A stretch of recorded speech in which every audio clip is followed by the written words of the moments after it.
Hey guys, I'm doing something really spontaneous or really out of the blue because of some things that happened today, and I just wanted to share. Maybe it'll help some of you, I don't know, but I'm just waiting for people to sign on. We had a fabulous event on Sunday where I did my final year-end event, my final viral wisdom. It was called Closing 2020 with 2020 Vision. If you still want to buy it, it's available for $20. It's still available. So the link is somewhere here. My courses are 50% off. If you want to gift one of my courses as a gift, a holiday gift, a wonderful gift of consciousness, use the code GIFT50 for that. Okay, so keep signing in. Tell me how you are. I'm doing this. This may be one of my last lives for a while. And I wasn't even going to do this one, but because of some things that have been happening, I thought to come on and share that with you. But I'm waiting for more people to sign on and come in so I can tell you why I'm here today. So, many of my psychologist friends, many of my coaching friends, many people who are in the caregiving field have expressed to me how the holiday time is always a time of greater anxiety, greater addictions, greater loneliness. And because of this particular pandemic, even more so. So more people are calling, more people are acting out, our children are going nuts. So this is why I'm here today, is because I want to give a free talk on my book with my co-author. My co-author, Rini Jane, and I wrote this book called Superpowered. And I want to give a free talk on this book today because maybe it'll help somebody out there, maybe a parent who's struggling with an anxious kid, maybe a kid who needs to hear this. I just felt inspired literally 30 minutes before to come on and just do a mini kind of ad-lib, free, spontaneous book club for you. If you have children in your life, if you are struggling with anxiety, then maybe something I say in the next 30 minutes will help you. So I'm going to be teaching from this book, a little impromptu book club. This is a book I've written with a fantastic anxiety expert, my dear friend Rini Jane. Rini has the best site for anxiety management for children and teens and parents. It's called gozen.com, GOZEN.com. She's the co-author of this book. Actually, this is really all her brilliance. So if you want to go deeper into anxiety with your kids, go to her website, gozen.com, and the kids can navigate it on their own. They learn about the anxiety, they learn about OCD, they learn about phobias, they learn about why they're anxious, how to change their thoughts.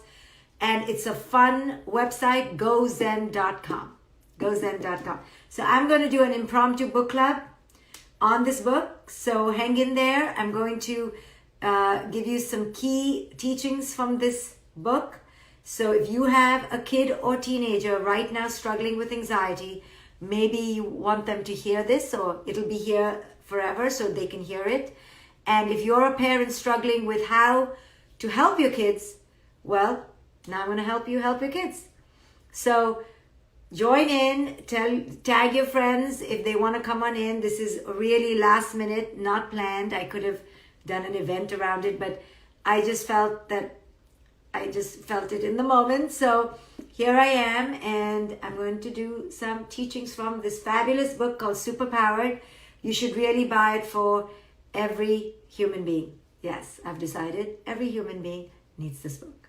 But it's really geared for your kids, for your teenagers, and it's going to help your own parenting. It's going to help you talk to your nieces, your nephews, your own kids, and to your own inner kid, to the kid that's inside you. It's going to help you talk to your own child. So this book is called Superpowered. Are you ready? Are you ready for me to do some teachings from Superpowered? So all our kids are experiencing stress. We are experiencing stress. We are going through so much. And this is why this book is the book of the moment. Superpowered. Buy it now. Go to Amazon, go to your indie bookstores, buy it for your friends. It's like less than $20. It is filled with genius illustrations and activities and exercises and teachings. This is the book you wish you had as a kid. So this is the gift. I'm telling you, this is the gift. You can never go wrong with this gift. Okay, it's called Superpowered. So I am going to teach you some things about this book. Okay, so the first thing is that we have been thinking about anxiety all wrong. Okay, we have been wanting to medicate anxiety. We have been wanting to suppress it, to eat it away, drink it away, distract it away. And that whole paradigm is defunct, is based on the medication model and not on the meditation model. It's based on medicating. It's based on snubbing and snuffing out our feelings. As a result, you and I know this, we never grew up feeling our feelings. Feeling feelings was very threatening. And when someone else expressed their feelings, that was conflict. We didn't want to hear from anybody's feelings unless they were feeling happy with us. And we didn't want to hear from our feelings unless they were happy feelings. This problem is the problem, that we only wanted certain feelings, otherwise no feelings, is the problem. This is the reason we have anxiety, because we've never learned to sit in our feelings and feel the feelings. We've learned to react to the feelings. In my book, The Awakened Family, I talk about the difference between feelings and reactions. Feelings, they rise and they go. They're meant to be sensed, to be felt, to be cried, to be experienced. Reactions are what we do in reaction to the feeling. I call those emotions. Emotions are our reactivity to the feeling. The feeling is just a feeling. It's just a feeling. It's just a feeling. And if we can just learn to be with our feelings, they go like waves. But because we've never learned to be with our feelings and express our feelings and experience our feelings, we react to the feelings and we call those emotions. I call that emotions. So then we get angry, then we get depressed, then we're eating, then we get addicted, then we're in conflict, then we're frustrated. We take the feelings and now we express it in the external world or against ourselves. And that's called an emotional reaction. If we could just sit with our feelings and go, oh, I'm having a feeling, I'm having a feeling, and then express the feeling, I'm having a feeling, I'm having a feeling, I'm having a feeling, versus, why did you do that to me? I'm so angry with you. You see the difference? Let's try it again. One is, I wanted to share with you that I'm having some feelings, and I'm feeling some feelings of sadness, and that's making me cry. And sometimes I'm feeling some anger. And I just wanted you to know that, yeah, these feelings of anger come up when you say X, Y, and Z. And it's making me feel really uncomfortable. How emotionally mature is that?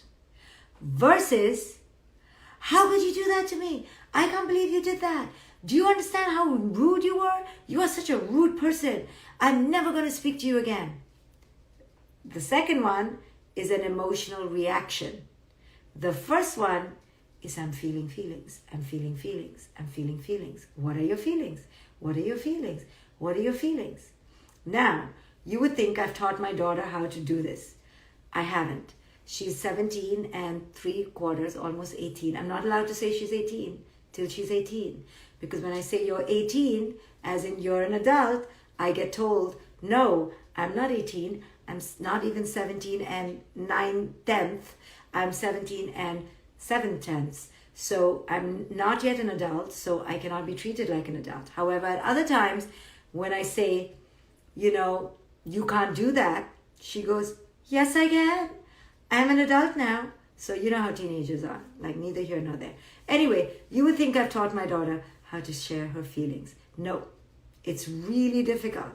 So please don't be thinking, oh, Dr. Shefali's daughter knows how to share her feelings. I barely know how to share my feelings. My daughter, feeling, straight to volcanic reaction, okay? But I have learned as a parent that teenagers' brain is not developed. They look bigger than you and they use all your makeup and eat all your food and bang up your car, take all your money. But their brains are really like it was at 11. They look different, they look deceptive. So you're thinking they're smart. But they're smart, but not wise, to put it mildly.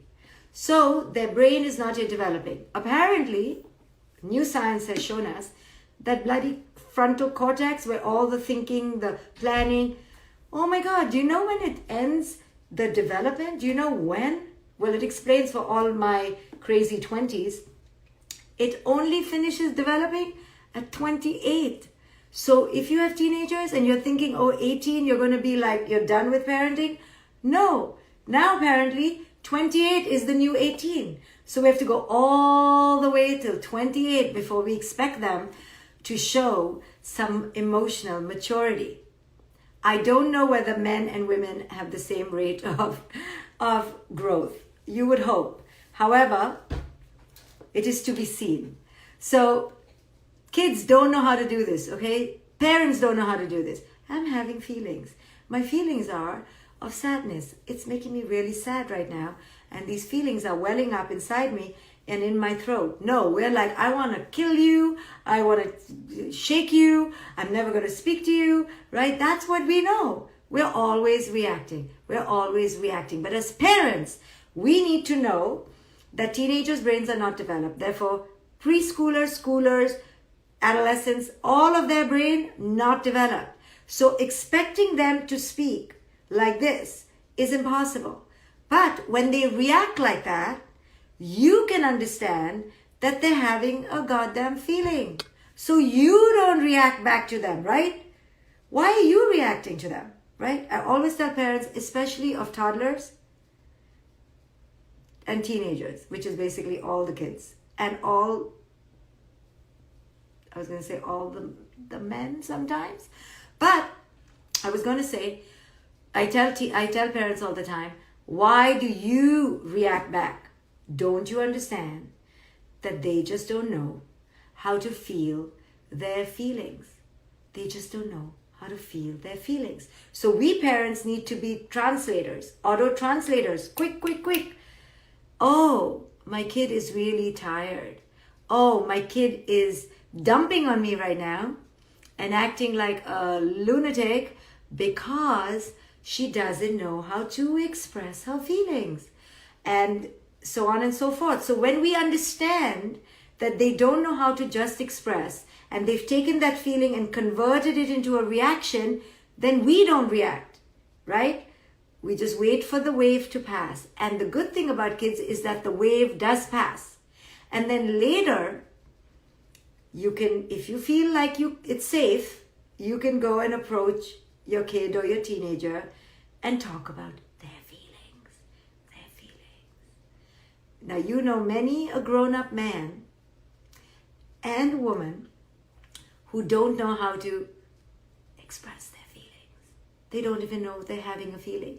They're simply blaming, projecting, and dumping on you. It's called emotional dumping.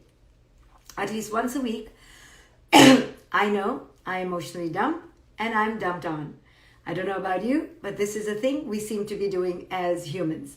So the hard thing is to say, I'm having feelings. I'm having feelings. How hard is it to say, I'm having some feelings?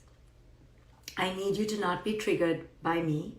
because I'm having feelings. So can you not have a feeling while I'm having a feeling? Can you sit with my feelings, right? This would be the mature thing to do, but we can't. We don't know how to talk like that. It's impossible, because when the feeling comes, we've been conditioned to express, to rage, to do something.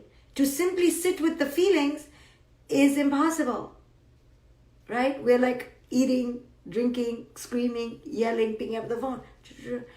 We can't just sit with the feeling.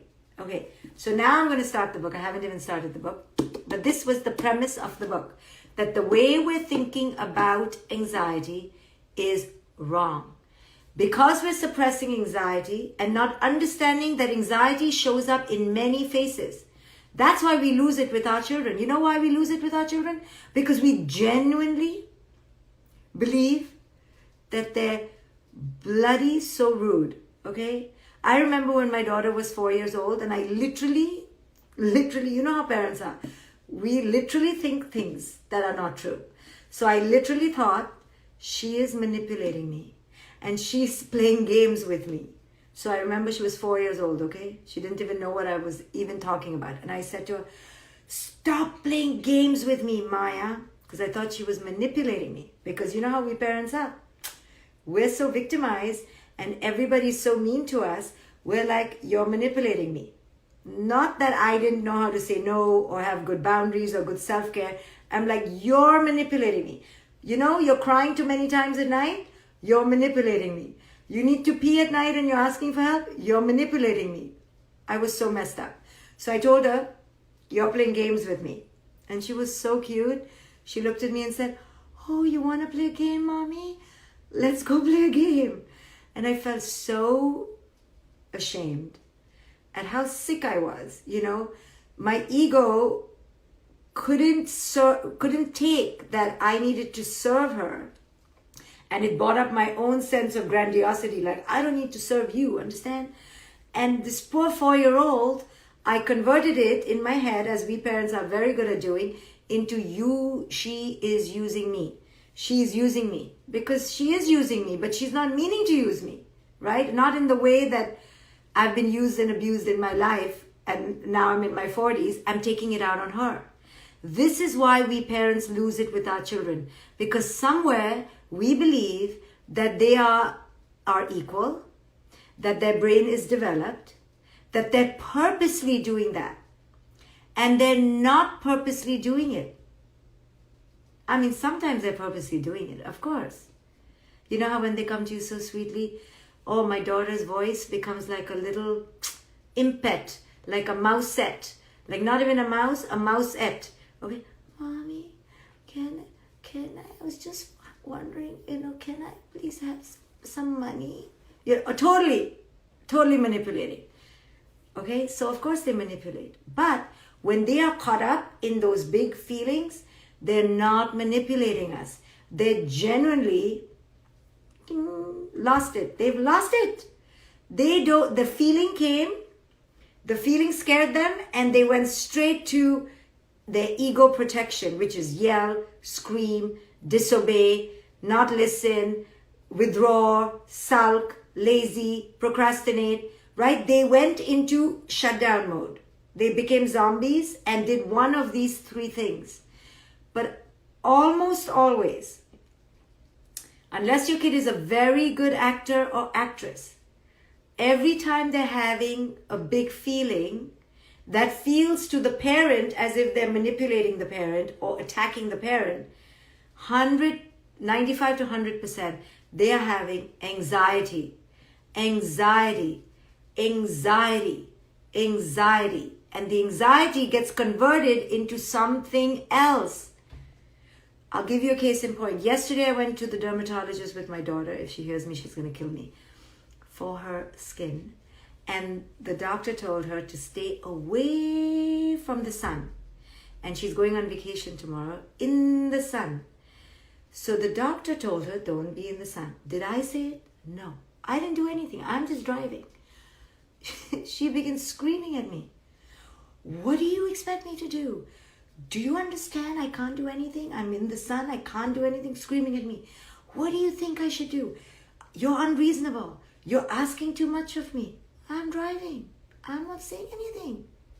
But I understand. It's a dumping situation. It's called emotional dumping. But I'm happy to be the dumpster. No problem. Because I understand.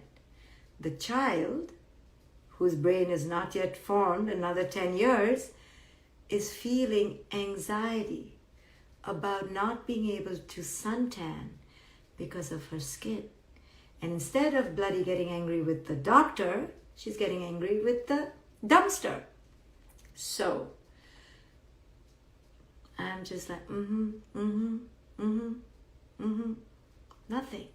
When you understand that their brains are abducted by their big feelings and they don't mean to express it the way they express it, underneath it's some anxiety or some fatigue or some hunger. It's very basic. They don't mean it. That's why 10 minutes later, they be like, can I have a donut? Can you make me a pancake? And we parents are like, are you talking to me? And they're like, yeah. And you're like, how could you talk to me after the way you treated me? And they're like, that was 30 minutes ago. We're here now and I'm hungry. Can you please go cook for me? And we can't get over it. We're like, I have said things like, 36 days ago, you talked to me rudely. And then 13 days ago, you again talked to me rudely. And then 17 hours ago, you were really rude. And literally, my daughter looks at me like, I don't remember anything. Like literally, they don't remember. So we parents, because we live in the past and we're so in our egos, we're like, oh, now you're asking me for pancakes? You think I'm going to give you pancakes right now? We're like, in fact, I'm not only not going to give you pancakes, I'm going to throw out all the flour and you'll have to go walk to the store to buy the flour to make your own damn pancakes. Right? Because now we're like, oh, now you're a baby? Now you're all sweet? What happened? This is their brain. This is their brain. Now, it doesn't mean you allow them to be rude to you. You can always walk away. You can always cut allowances. You can always say no more. But I'm trying to tell you that they are not capable of expressing their feelings. So enter this book, okay? Enter this book. So we wrote this book because the way we've been feeling our feelings is wrong. Okay, so then publishers approached us and said, write a book. So Rini, who's a master at anxiety, and I wrote this book, Superpowered. Let's talk about it. Why we wrote this book. We're here to teach you about managing your anxiety and transforming it into courage, confidence, and resilience. Look how cute we are. That's us. Okay, so here's the truth. Many of our kids feel like this inside. You just don't see it because outside they may mask it, they may hide it, they may cover it. But our kids, 1 in 3 US children are being diagnosed with an anxiety disorder. Yep. And now in COVID, it's gone through the roof. Yes, and 1 in 2 adults are being diagnosed with an anxiety disorder as well. Okay, so the premise of this book, the way we designed this book, is that we were born with our superpowers, right? In conscious parenting language, we say you were born your authentic self. And then because of your parents and culture, your authentic self was robbed. It was abducted. It was heisted. And because of that, you don't have your superpowers, so you have anxiety, right? That's what happens when your superpowers get zapped.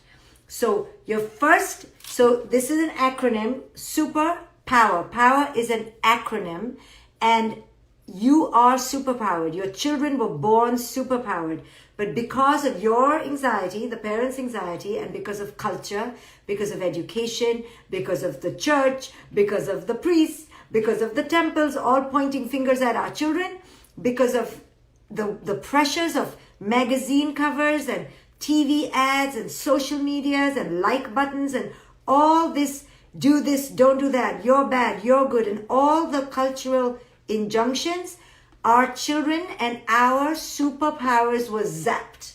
And when they're zapped, That's what brings about anxiety. So we try to make it kid friendly. We try to make it, zappy and cute and fun. So the first one, P, is the superpower of being present.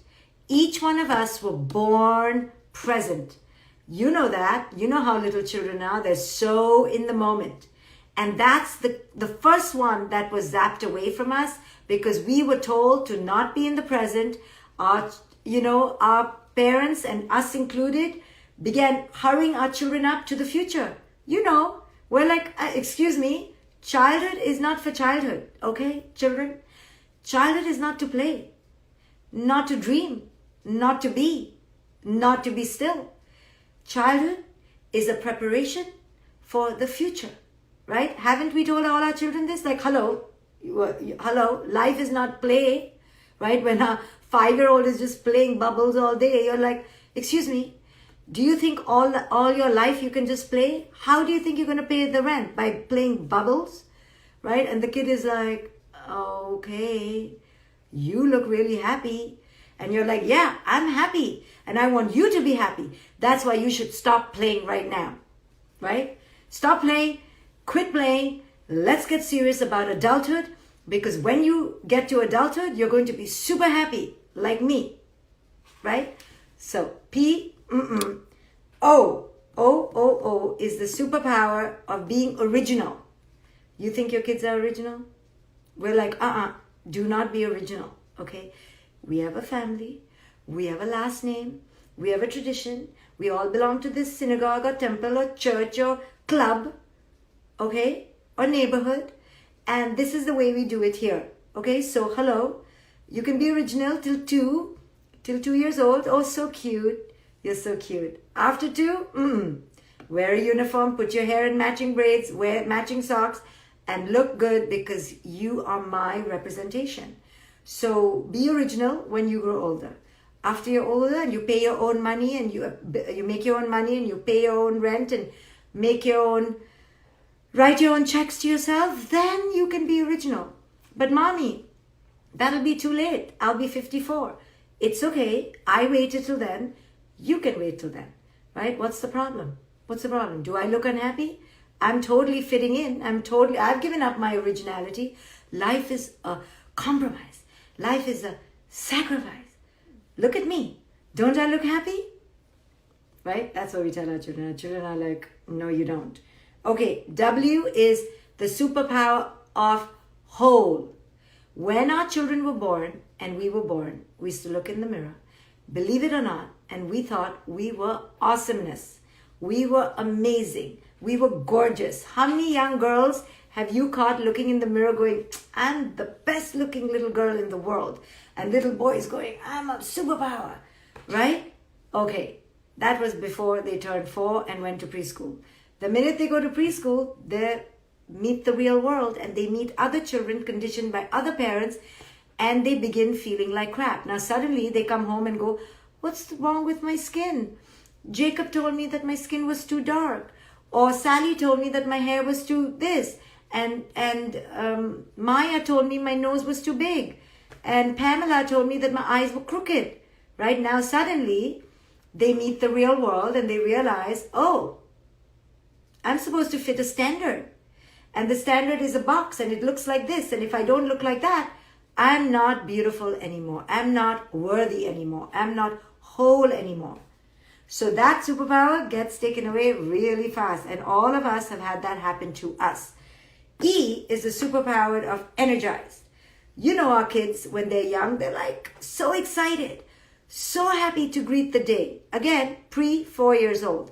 Because once they get into the system, the cultural system, the education system, the religious system, all our institutions that give them 1,000 and 1,500 and millions of rules and dogma and finger wagging, all the energy goes away. They're like, I just wanted to get out of bed and have energy. And the mother goes, and the father, you can have energy after you do this, and then you do this, and then we have to go learn 3 languages, then we have to go for baseball, then we have to stand on our head, then we have to love nature, then we have to take our dog on a walk, then we have to go pet the animals in the zoo, and then we have to make stew with grandmother and make some cookies, post it on Facebook. Then You can have your day to yourself and you can do whatever you want with your day. The day is yours. Between 5:45 and 6:12, it's called free play time. Go free play, right? I've seen so many calendars with parents who write free play, time for free play. The free play time is structured in a box, in a container, in a cage, but it's called free play. Go children, go free play. And the kids are like by then just zombified and exhausted. And you're like, see, I give you so much time. I give you freedom and you don't take the freedom. You know, these children, these ungrateful children. And then R is resilient. Our children are resilient. You know that. I know that. They don't think of success and failure and grades and A pluses and A minuses, but we do that to them. So we take away their growth mindset and we give them a stuck mindset where they are talking about their failures, their fixed mindset, and they don't want to take risks anymore. And we're like, you're not a risk taker. Obviously, they're not a risk taker because if they get a 91, it's called